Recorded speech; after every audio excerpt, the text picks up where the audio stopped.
kan lára wọn onílé ó ṣe wọn àṣírí ẹ̀ ti tú ọba Bashiru Ọlọ́tọ̀ ní nílùú Èkó àṣẹ ọba Ọlọ́tọ̀ nílùú Èkó àṣẹ wà lára àwọn kábíyèsí tó ń gbàbọ̀dẹ̀ fún ilẹ̀ Yorùbá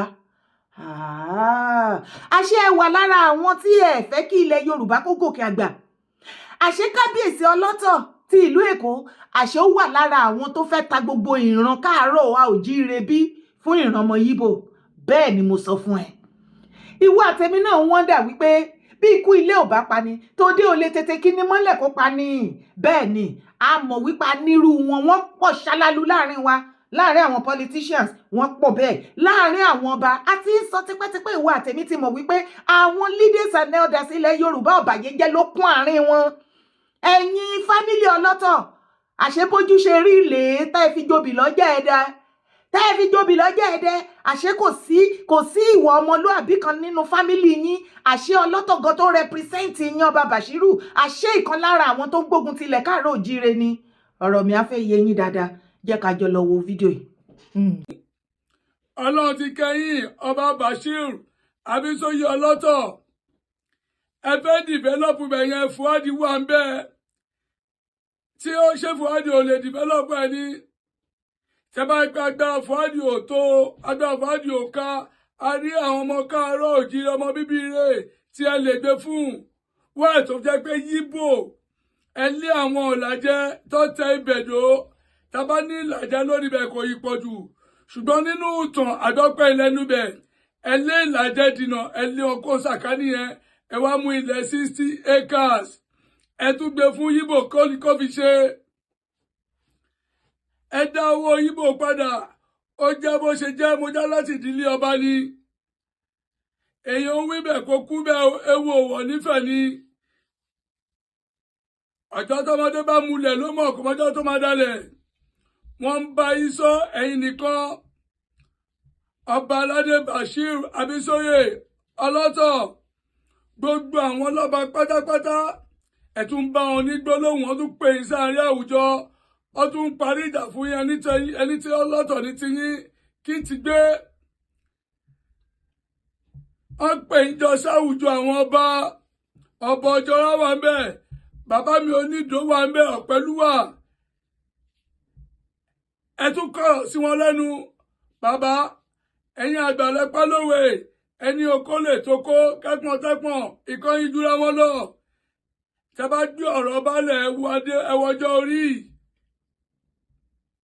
mímọ̀ ló là nídìí ọgbọ́n orí ògbé ìmọ̀ ló là nínú ọgbọ́n orí ògbé bàbá mi ẹ má yẹn tún jáde padà gbogbo owó kí wọ́n tẹ́ bá gbà lọ́wọ́ Yíbò ẹ dá padà ẹ gbalẹ̀ òtúrá lọ́wọ́ wọn kí ló dé lẹ́yìn kọ́lẹ̀ nílẹ̀ ọmọ káàárọ̀ òjíire wà ń bẹ̀ Fúádì àbúrò yìí wà ń bẹ̀ bàbá mi gbogbo ọmọ Èkó ẹ dìde sí ọ̀rọ̀ yìí ẹ tún omi tó ṣẹ̀ sí a ní àfẹ́ Yíbò ẹ tún ohun tí ọba Ọlọ́tọ̀ lọ ṣe ọba Abdulbashiru Abísóyè Ọlọ́tọ̀ ó tún lọ gbé ilẹ̀ fún Yíbò 60 acres tí Yíbò bá kọ́ ilẹ̀ tán á bẹ̀rẹ̀ sí kó àwọn ẹbí. Any man who sells land sells the future of his own children. Our land is sacred to us. We don't own our land owns us. From it we came, to it we shall return. ọba Bashiru Ọlọ́tọ̀ mo ló ti báyé jẹ́ ó ti gbàbọ̀dé fún ìran wa ó ti báyé jẹ́ ó ti báyé jẹ́ ọba Bashiru Ọlọ́tọ̀ ó ti báyé jẹ́ Bashiru Ọlọ́tọ̀ ní ìlú Èkó ó ti báyé jẹ́ ó ti gbàbọ̀dé fún káàárọ̀ òjíire ó ti báyé jẹ́ ilé wọn náà nù ní Bashiru Ọlọ́tọ̀ ọba Bashiru Ọlọ́tọ̀ ilé wọn náà nù ní ilé ọ̀bàyéjẹ́ alábọ̀dé láàrin wa ilé wọn náà nù ní ẹbí wọn ń kọ́ ẹbí wọn náà nù ní ẹbí wọn náà nù ní ẹbí burúkú ẹbí Ọlọ́tọ̀ tó tún ti báyé jẹ́ ẹbí wọn náà nù ní mo ní ẹbí wọn náà nù ní ẹbí wọn náà nù ní ẹbí ọlọ́tọ̀ ó gbà bọ̀dé fúnran káàárọ̀ òjíire ẹbí wọn náà nù ni. ọba Bashiru ọlọ́tọ̀ ẹ pẹ̀lẹ́ sà ẹ ǹlẹ́ kádékádé pẹ́ lórí àlè sọ bẹ́ẹ̀ kírù kẹ̀rẹ̀ kó jẹ́ títí lọ́wọ́ yín kó dọkìnì àti ìlè sọ kẹgbó kẹtọ́ wọn lórí ahọ́n ló ń bẹ. ṣùgbọ́n ìwà tẹ́yìn ń wù yìí báyìí àti gbọ́ àti tọ́ yín ọwọ́ yín ló wà. ó dàbẹ̀ ni wípé gbogbo ẹ̀yin kábíyèsí ilẹ̀ Yorùbá ẹ̀yin àgbẹ̀gbẹ̀ ilẹ̀ Yorùbá à ń bá yín sọ lẹ́rọ̀ ẹ̀fẹ́ gbọ́ ẹ sì ń fojú ojú àná wẹkùn tiwa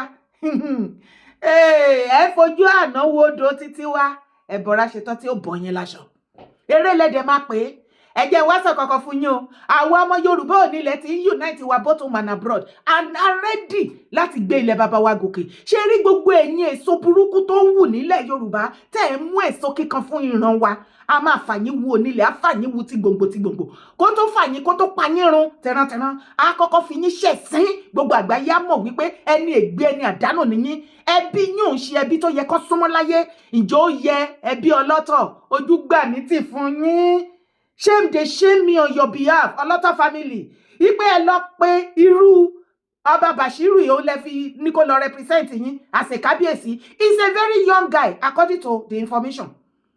wọ́n ní gbogbo àwọn ọba kàkà ọlọ́jọ́ra àti gbogbo àwọn tókù ṣẹ́bẹ́ fẹ́ tí ara yín gbọ́ mẹ́yìn wípé wọ́n ti pe meeting láti pe àkíyèsí ẹ̀sìn wípé àwọn nǹkan tó ti bàjẹ́ nílé ìlú Èkó tí àwọn ọmọ àtọ̀húnrìn wá àwọn máa fipá jí ìyá àti bàbá wọn lórí ẹni tí wọ́n ṣe gàràgàrà mọ́ wa gbogbo mistake tá a ti ṣe táwa rò wípé normally bó ṣe yẹ kó ṣe rí ní ẹgbà tó dẹ̀ ti wá sọ di ọ̀rọ̀ mọ́ wa lọ́wọ́ tó ti wá sọ wípé àlejò fẹ́ máa fi àparí iṣu tó fẹ́ máa fi wọn onílé ṣèbó onílé náà ló máa fàparí iṣu wọn àlejò pòwe ilé tó lọ ṣùgbọ́n àlejò ọmọ Yíbò òun ló wá fàparí iṣu ọmọ Yorùbá lórí ilẹ̀ bàbá wọn àwọn kábíyèsí tó kù àwọn àgbààgbà tó kù tí ọ̀rọ̀ yé tán wá finú konú tán foríkorí wípé àtúnṣe ní láti wà tá dẹ̀bẹ̀rẹ̀ tóníkálùkù wá ṣe gbogbo ìgbìyànjú ibi tóníkálùkù bá lè ṣe tóníkálùkù ń ṣe àṣé ẹ̀yin kan èso burúkú tí ẹ̀ ní ṣẹ̀mọ́ láàrin wa nílẹ̀ Yorùbá àtẹ̀bí ọlọ́tọ̀ àṣẹ wà lára àwọn tó ń gbàbọ̀dẹ̀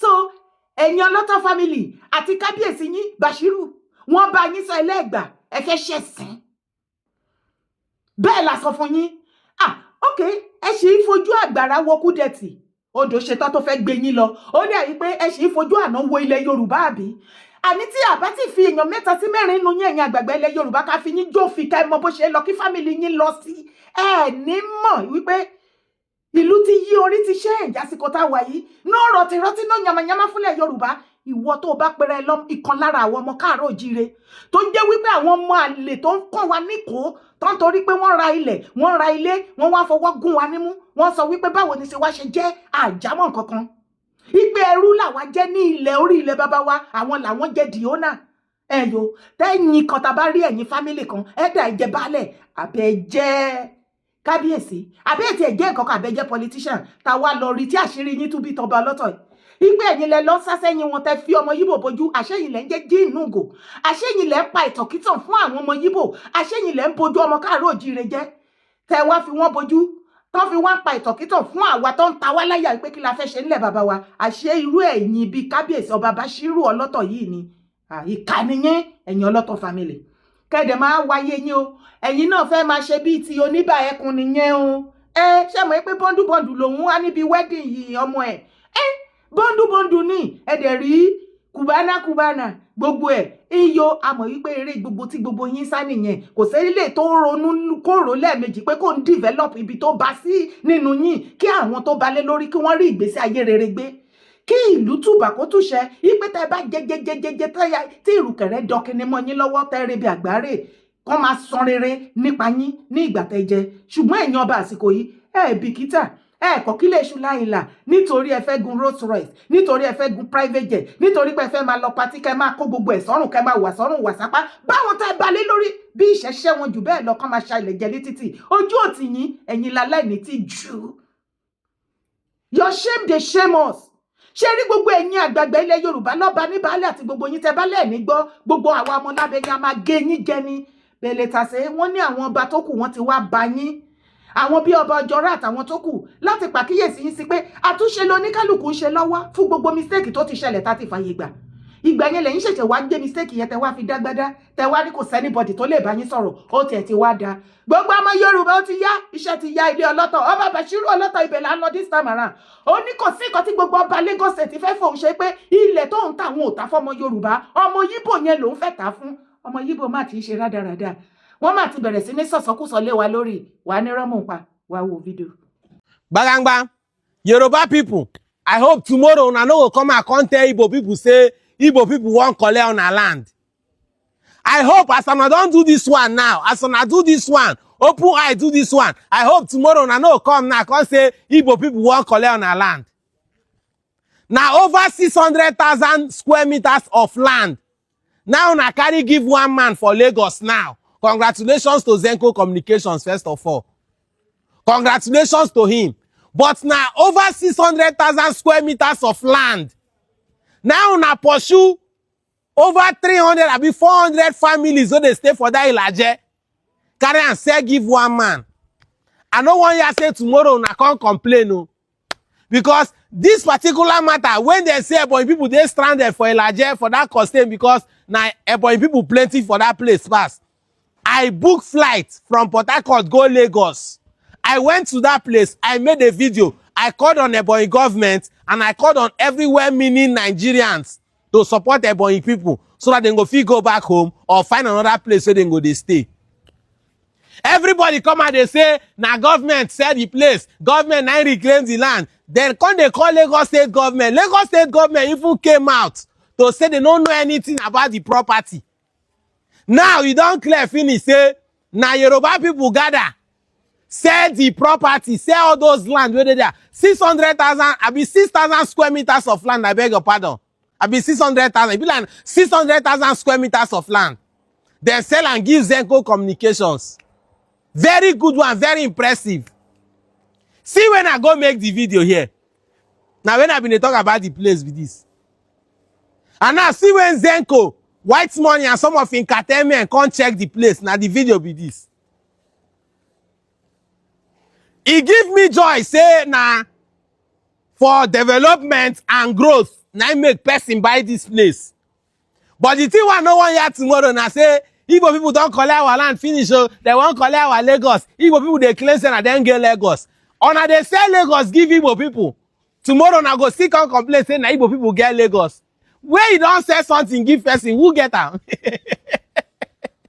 Now, no find Yoruba person give us so that tomorrow, now no come complain. Say, may Igbo people leave Lagos for now. Go develop Southeast. When time reach to collect money, now go remember Igbo people. But when time reach to play tribalism and bitter politics, now go see remember Igbo people again. Ina anya na vida. Iya ba ni Zenko Balofo na Lagos. 60,000 square meter plots of land. Ani efu obali ofu nso saka obali si ani anyị na-afụ now. Onwebeghị anything n'obido oluba n'anya bani. Ina anyị ga-afụ ka agbalicha ebe niile. Mekwe ndị otu ya ma White Money ma ọtụtụ ndị ọzọ sokwa ya nọdụ ebe ahụ. Onye ọbụla nọchazi na-enene dị anyị ọgbala. Onwe ọtụtụ ndị mmadụ nwe opinion. Na-ekwugasị ihe dị ha n'obi gbasara disi anyị Zenko Balofo na Lagos. Wee na-asị why o ji wee continue na-agba anyị na-develop instead of ibulu this investment bịa na East bịa lụọ ihe ọbụla ọ chọọ ịlụ. Ọtụtụ ndị mmadụ wee na-agwakwa ndị na-ekwu nke a sị na Zenko akpatagwa ego bụ na ọkpatagwa ego na ọ ga-eme investment ebe ọbụla ọ chọọ na Nigeria na onweghị onye si wee kpata ego na-ego.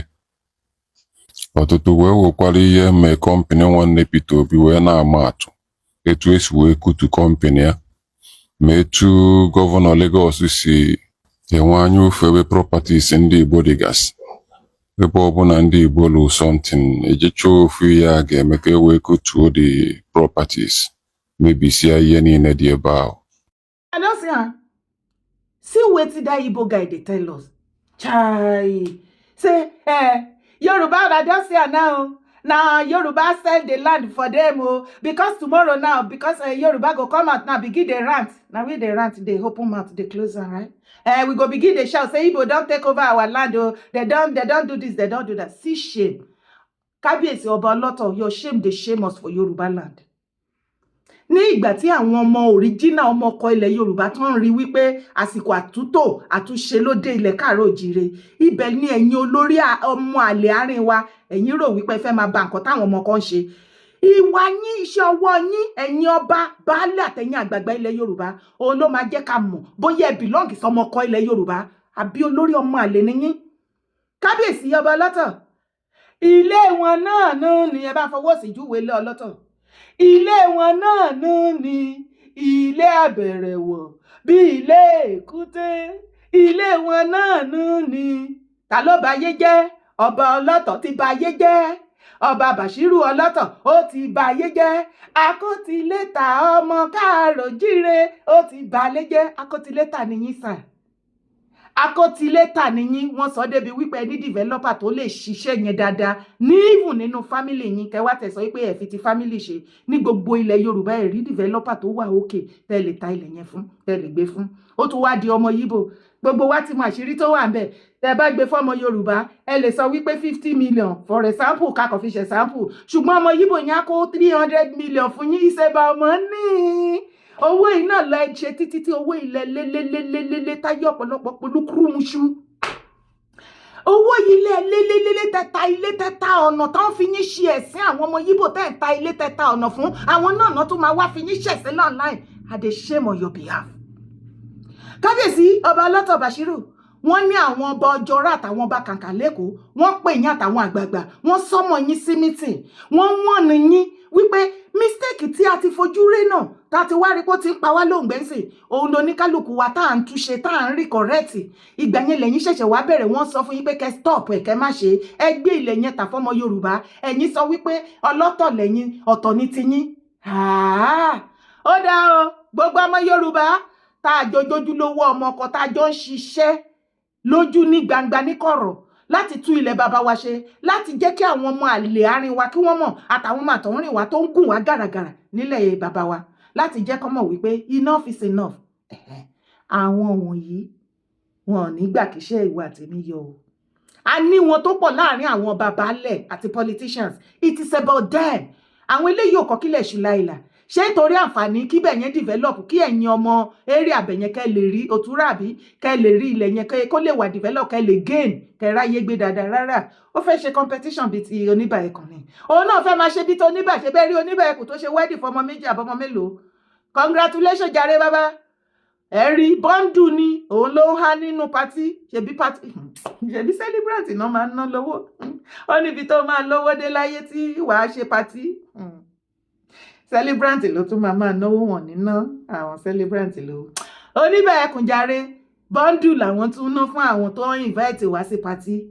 Ibi tó wó yẹn dé, ilẹ̀ títà, epo, gbogbo everything. Ẹ ti rí kùbánà. Nǹkan tó yọ látọ̀ Bàṣírù fẹ́ ṣe nìyẹn o. Wọ́n bá yín sọ lẹ́yìn òní gbọ́. Ẹbí wọn dà gan-an. Ẹbí wọn náà ni. Ọwọ́ sì ni ẹ fi júwe ẹbí wọn, ẹbí ọlọ́tọ̀. Ẹbí wọn náà ni ẹbí ọlọ́tọ̀ tó gbàbọ̀dè fúnra káàárọ̀ òjíire. Ẹbí wọn náà ni. Ọba ọlọ́tọ̀ náà ni. Ọba Alábọ̀dé ó fẹ́ dáná sunlẹ̀ Yorùbá. Ọba Alábọ̀dé náà ni. Ọba ọlọ́tọ̀, ọba Bàṣírù akótilétà nìyẹn. Ẹ ní tìjú kábíyèsí. Ìjọ tó ń pín ìtìjú ẹ̀ sí ńlé torí àǹfààní ara yín ni gbogbo nǹkan tẹ́ ń ṣe, àbí torí àǹfààní tẹ́lifọ̀dì ni. No now, ṣẹ̀dẹ̀ wá rí gbogbo owó tọmọ Yíbò sẹ́ńkò tó kó lé wọn lọ́wọ́ yẹn, kò sí nǹkan gidi kan tó máa fowó yẹn ṣe o. Lẹ́yìn pàtí àti kọfẹ́ra gold, ẹ rí sìn o, a fẹ́ ìyàwó tuntun á wọlé, tíyàwó tuntun bá ti wọlé, wàá lóyún tuntun, wọ́n á wá ṣèkómọ. Òyìn gbogbo àwọn olórin fújì lẹ́ọ̀díkálùkù àwọn kábíyèsí náà ní gbogbo wọn á tún máa dà wọ́n lọ wọ́n bọ̀ ibi tówó yẹn máa parẹ́ sí nìyẹn. Ṣáwọn ọmọ Yíbò wá jèrè ọ̀rọ̀ lára yín báyìí? Wọ́n ní olè ọ̀lẹ ni yín, lẹ́yìn kẹta lé kẹta ọ̀nà kẹta gbogbo inheritances yín kẹ́ ẹ fi ṣe patí, kò tún sí nǹkan míì tẹ́ mọ̀ ọ́bì yín. Ọba ọlọ́tọ̀, your shame dey shame ọmọ Yorùbá. Ó tiẹ̀ ti wá dá wọ́n lẹ́ sọ pé ẹ̀ ní gbọ́ ẹ̀ nígbà ìpè ọlọ́tọ̀ ni yín, àwa jẹ́ kẹ́ mọ̀ pé ẹ̀ tọ̀ síbì kankan. Tẹ́ ẹ bá gbọ́ kó tó tọ́ pín sílẹ̀, inú yàrá yín lẹ tọ̀ sí, inú yàrá yín àti inú fámílì ọlọ́tọ̀ mẹ́ ibẹ̀ lẹ tọ̀ sí, lẹ́yìn ojú yín máa bó, a máa pariwo yín gbogbo àgbáyé á gbọ́, gbogbo ọba tó kù ó dẹ̀ pásìkò ti tó. Àwa ọmọ Yorùbá ẹ jẹ́ a fi kábíyèsí ọba Bàṣírù Ọlọ́tọ̀ ẹ jẹ́ a fi jófin ká fi parókò fáwọn ọba tó kù kán lè mọ̀ wípé kì í ṣe ṣeréṣeré. Iṣẹ́ wà lórí kéèsì yìí o, bẹ́ẹ̀ ni mo sọ fún yín. Bá mi share fídíò yìí kó kàn án ẹbí Ọlọ́tọ̀ fámílì Ọlọ́tọ̀ kí wọ́n máa get ready torí wípé iṣẹ́ ti yá. Ọba Bàṣírù Ọlọ́tọ̀ ojú yín máa bó gan ni. Orúkọ tèmi ò yípadà, Ìyèdára Kòwé, Kókókó ni mò ń jẹ́. Má gbàgbé láti bá mi subscribe sórí YouTube channel, support my brand. Má sì gbàgbé láti drop comment, help me like this video. Bye for now.